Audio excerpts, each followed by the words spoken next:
The information provided on this podcast is intended to be educational and informational only and is not considered to be formal legal advice. The listener should not take or refrain from taking action based on its content. Any listener in need of legal opinion upon which to rely in decision-making should consider formally engaging an attorney to review relevant facts in detail and examine the pertinent law as it applies to those facts. So, you've decided you want more out of your life. More than the 9 to 5. More than paycheck to paycheck. More than lifelong debt. But that leaves questions. Where do I go from here? What can I do without any money, connections, or experience? Our goal is not only to provide you with answers to those questions, but also to motivate people in an authentic way, mentor people who don't have mentors, give back, and hear some inspiring stories along the way. If you're not going to show people what's possible, who is? My name is Iler. And I'm April Munson, And this is Ground Zero. Thank you, Ashley, for being here with me today. I'm so excited to have you on this episode of Dream Chasers Ground Zero. It means a lot to me that you were willing to come on here and talk about this, because not only is this a different change of pace, we've had a lot of realtors on, so casting a wider net and going into the realm of photography and talking about your experience from a ground zero level of getting into the industry and then finding your success in the industry, I think is huge. But also, because we're family, I think it'll be cool to look back on this years from now and be like, wow, let's see where we've changed 10 years into the future into our prospective careers. So yeah, absolutely. Why don't you take a second? For having me. You're welcome. First and foremost. Introduce yourself and anything that you'd like to share, and then we'll kind of dive in. Okay, so my name is, who do I look at? You can look at me, whatever you want. I'm gonna look at you. Okay. It's weird to look at myself. Sure. So my name is Ashley Munson. I am the owner of Ashley Sarah Photography.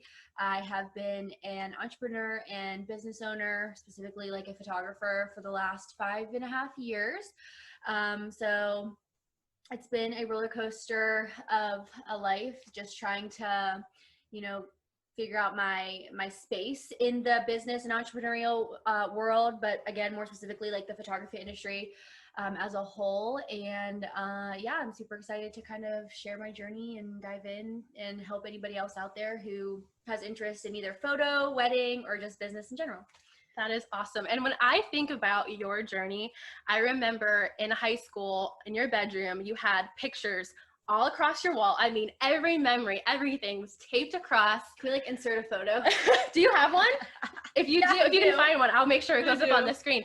And I know that you said that you always wanted to take pictures and travel. And maybe it wasn't necessarily the picture part of it, but you wanted to have a job where you were able to travel. And I think that the response from everyone, whether it was family or friends or whoever, was that's not real. That's not reachable. That's never going to happen. So whenever I thought about what that would look like, even to bring me here, it's I can remember that room and knowing what you wanted and growing up together and talking about our dreams and where we want to be. And it's incredible that you were able to put that into exactly where you're at now. This is your life. This is what you do. You take pictures, you capture memories, you capture moments, you meet awesome people, and you travel. And it doesn't really matter where you live, because we've talked about how we live in a very small area where there's not a whole lot of opportunity, but it's all what you make of it. So I want to jump way back to the beginning, and I know there's a lot to unpack here, but I want to talk about your high school experience. So let's think senior year, you're getting ready to graduate and you're trying to figure out, what is that next step going to be? Is it college or not? Is it a career or not? What were the thoughts going through your mind? What's that like for you? So do you want me to just go in through my whole spiel? Yeah, anything you want to share. I mean, we're looking for those difficult moments that no one ever asks about, but these are the moments that built you into who you are today. Okay, so as April already kind of said, can I say that? Yes, absolutely. I never wanted to work a 9 to 5. I knew from a very young age that corporate world was not for me. Honestly, college for the entirety of my middle and high school career was not the path I anticipated or expected to take, which ironically, I ended up going to college a couple years later after high school. But my original plan and goal was to be, in a band or be a songwriter. Or a Disney Channel star. That was it, people. Disney Channel star. Even at 18, that was my goal. And so after college, it was very difficult for me in the sense of I didn't know what the next step looked like, because I didn't have, not that I didn't have a plan, it's just that the things that I had always dreamed of being, and I knew I was not going to end up in the corporate world, kind of like fell flat, you know, like now I'm 18 and I didn't have any like music experience or just natural abilities. And I didn't end up pursuing acting in the way that I had wanted to. And so I actually ended up going into the military. Oh yeah, I forgot about that. And that's something a lot of people don't know about. And the way that I got there, that journey is very interesting. It's very like personal and specific, like how I got on that journey, because that was not in my life's path at all either. But I feel like that specific experience really just like, what's the word I'm thinking of? Not shifted, but it created the future that I now had. Like everything had changed for me after I had signed my name to be in the military up to that point. And I feel like my life drastically changed because of that. Not necessarily the specifics of like, you know, being in the military, but just the life lessons that I learned from it and where I ended up like mentally and emotionally and all of those things. And so I was in the military for, I want to say 11 months. And I will, to this day, that was over 10 years ago, to this day, I will say that going, you know, to basic training and taking that, I don't even know how many weeks it was supposed to be, 10, 12 weeks, was the hardest of my life. And I've been through a lot of hard, like, experiences in my lifetime, but that was when I probably felt like the most lonely. That was the lowest point in my life. And it was really hard to come out of that, because coming back from basic training, especially as a failure, because I didn't actually make it through, was really hard. And I had zero idea what I was going to do after that. I ended up living with you for a little while. Oh yeah. Well, I remember that when you did come home, you were like, I have to talk to you. I went to the park and you kind of told me like your entire experience. But even just sitting here now, I had no idea that that experience going through the military actually played a bigger role in who you are today. By the way, the word I couldn't think of was shaped. Oh, I was like, what is this word? Shaped my future. Because it was a very sporadic and like in the moment decision. Well, not even before that, before living with me, you were like, I'm going to Pittsburgh, I'm going to go do it. And so what was that like, going from, I'm in a very small town, not a whole lot of support. I feel like we didn't have very strong friends. We were the people that dreamed outside the box and nobody wanted to hear it. So you were like, I'm going to go do this crazy thing. I don't really care what anyone else thinks about me. And now I'm going to go do this next crazy thing. And I really still don't care what people think about me. So it's interesting because I feel as though like I'm a pretty free spirit, nomadic personality, but I still am a planner. You know what I mean? Like I'm not going to go like move all the way across to California without a plan. I'll do it. And in our, you know, circle and like from our family's perspective, it is crazy, but I'm not going to go there expecting to fail. You know, I'm going to put in the time and work and effort and planning to make it so that if, you know, my plans fall through, I have a backup plan. I have a, you know, backup plan and stuff. So I feel as though, I have a very spontaneous life, adventurous life for myself, but in my mind, I still take the steps and do the research to make sure that, you know, I get out of it what I want. And so military was 19 years old. And then moving to Pittsburgh on a whim after meeting a random guy on Instagram was the next step, was the next move. And it's crazy because I feel like even making that move, like, I don't know what the connection from the military to Pittsburgh was, but I just know that making that move to Pittsburgh to this day, I feel like my entire life was again shaped by that decision, because it's a domino effect in my head of I did this and this is what unfolded from it. And so I really don't know if I would have become a photographer, is that the right word? Had I not moved to Pittsburgh, because again, like that wasn't exactly like what I had anticipated for my life. And so when I moved to Pittsburgh, it was a big flop. We rented the house. We signed the contract for essentially like a year, a whole entire, 12-month lease. I had no plan. I had no idea what I was going to do. I still hadn't gone to school. Were you serving there? I wasn't. Yeah. No, what were you doing? That was when I started. That was the first time that I actually got a job serving. Because before then I was like working in insurance and working at Google and doing all those jobs. Wow. That I hated. And so, my first taste of what I would say was not career, but just like job freedom was becoming a server. Because before then, you know, working in an office or working at a computer where I constantly was looking at the time was miserable because those minutes just dragged. And so when I moved to Pittsburgh, I had never had a serving experience in my life, and I had somebody take a chance on me, and then I started working at Quaker Steak and Lube. Yeah. And so I worked there for 3 months, serving, and then our house ended up getting sold from underneath of us. And I actually didn't have the best experience in Pittsburgh. Again, as spontaneous and adventurous as I am, I still have like expectations, and they were not met. Living with, you know, 2 guys who were in bands, it was not exactly what I wanted for my life, because at that moment I wasn't super outgoing. I was still a pretty introvert. They were like having parties all the time. I didn't really want to partake, but I did sometimes. But I feel like in that moment, my life could have taken a very like different turn. Yeah. I could have definitely chose like that lifestyle, and I still didn't, because I don't think that naturally that's in me, you know? Yeah. And so I decided to move back home with you in that moment. I remember.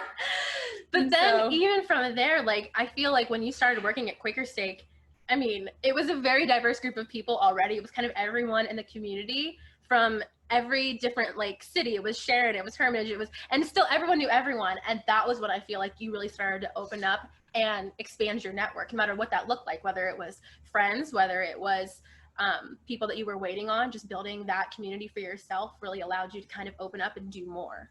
I'll say that serving in general is what gave me that like extrovert personality, but it wasn't at the beginning of Quaker Steak. I feel like it took years of serving, because after Quaker Steak and Lube, that was in 2014, and I know the timeline of my whole life, so I'm just gonna keep going. This is gonna help me remember too.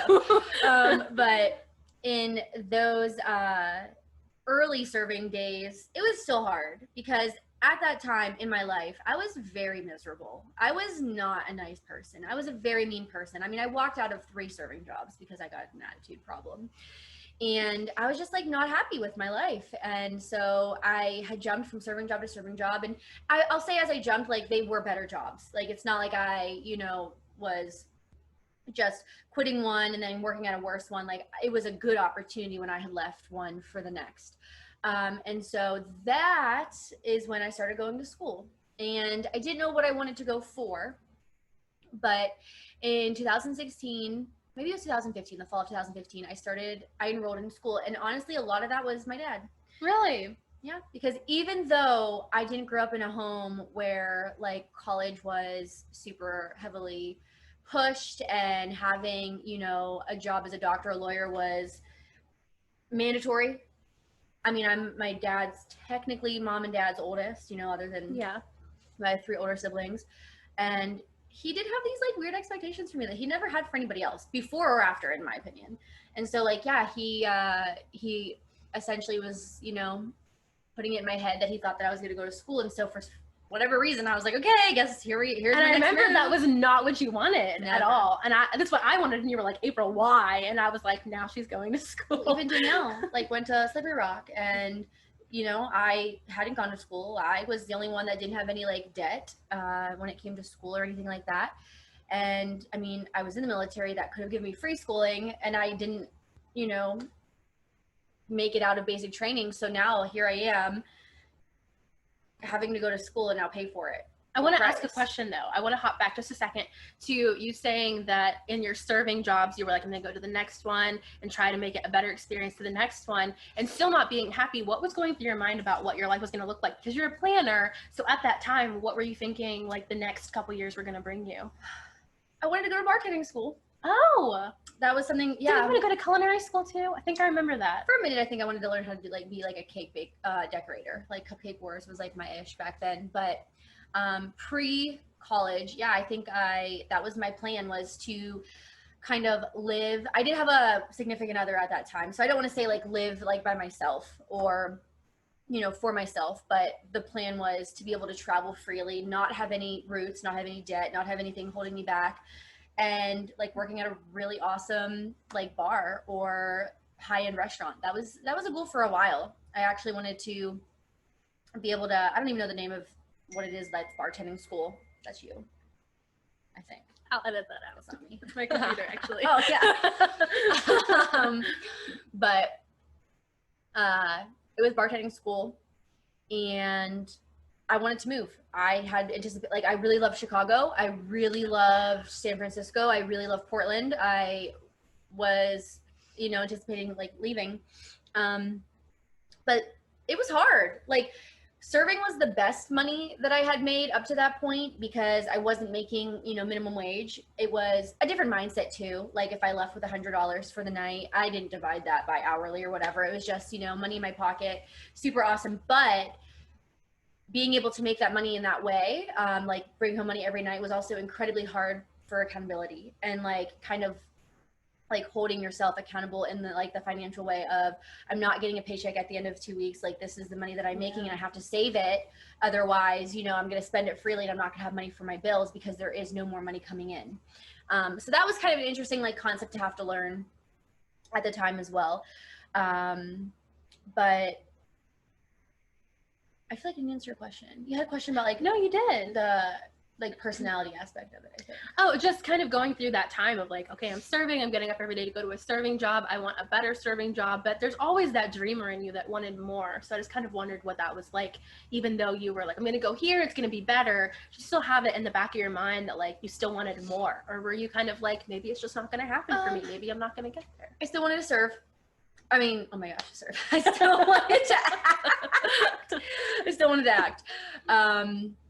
But I feel like during the serving years, like the early serving years, I don't want to say that I wanted to become a photographer, but I think that I had a high interest in being in front of the camera.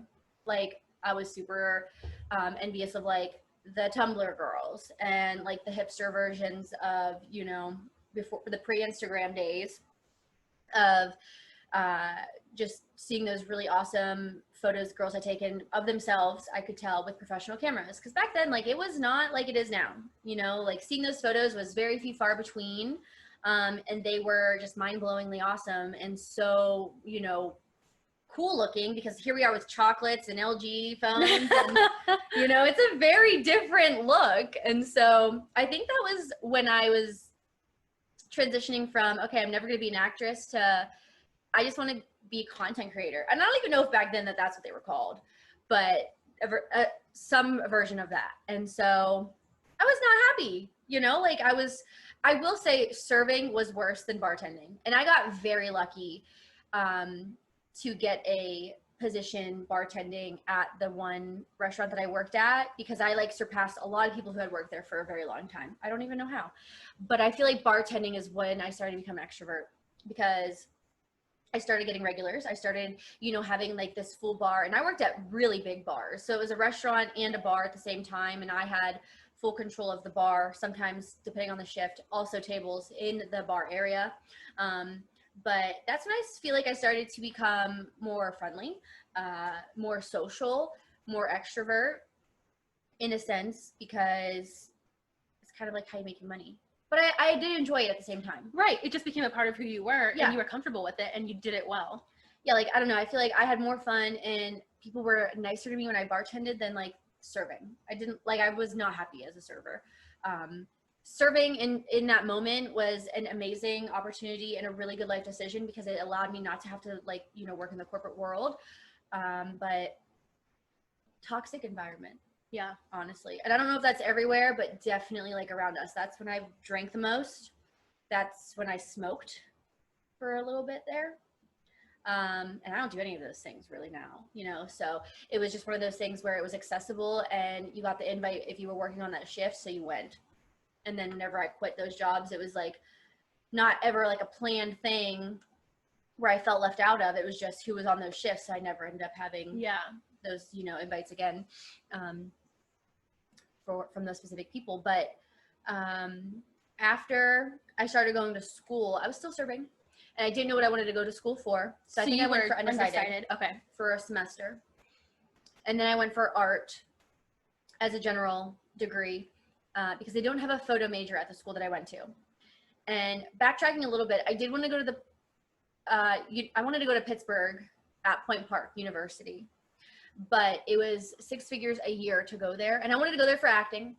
It was 6 figures a year to go there for the theater degree specifically. And I ended up going to school in Youngstown State University, which would have been literally over the course of 4 years, $35,000 in debt.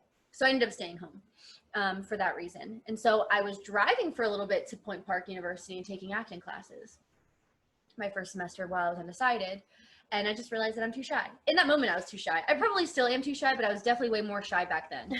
And so I did that for a semester, and that was a lot. That was a hustle. I did that during the winter months, and I paid a lot of money. At that time, it was a lot of money. It was very hard to like save that amount up. I don't even know how much it was. So I forced myself to go because I had made that investment in myself, and it was great. You know, I'm sure that there are things I've learned from it that I'll never be able to recognize now in that moment going.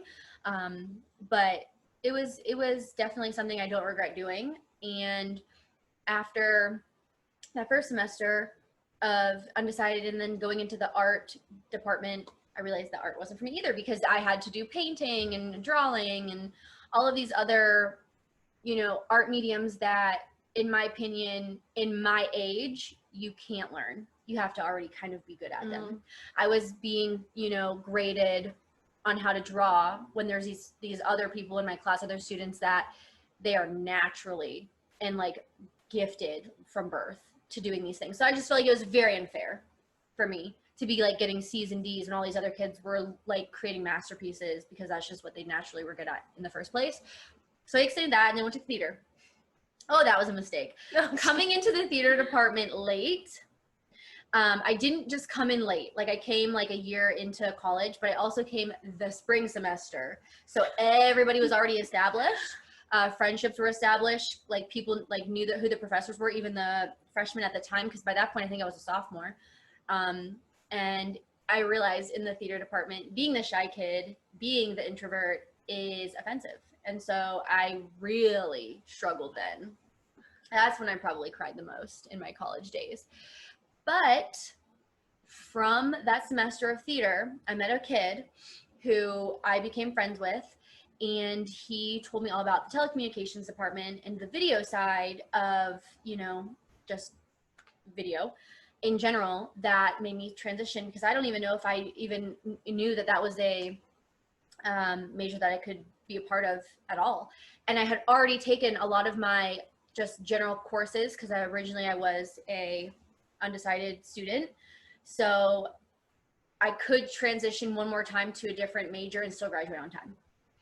And so I just had to like kind of double and triple up on those classes specifically, which was kind of hard because it was a very small major. And so their classes, they weren't really technically offered in the way that I could double and triple up. It was like, you could take this one and then the next semester you take that one, and you can't take this one without that one. So I kind of had like a little bit of like help from my professors to make it a little bit more personalized to my specific situation. Sure. But that's whenever I started to enjoy college a lot more. And not that I ever wanted to be a videographer, but it just allowed me, you know, to be in a situation that I was like comfortable in, you know, most comfortable. And I wasn't doing art. I wasn't doing theater anymore. I was just surrounded by a bunch of kids that really loved either the news.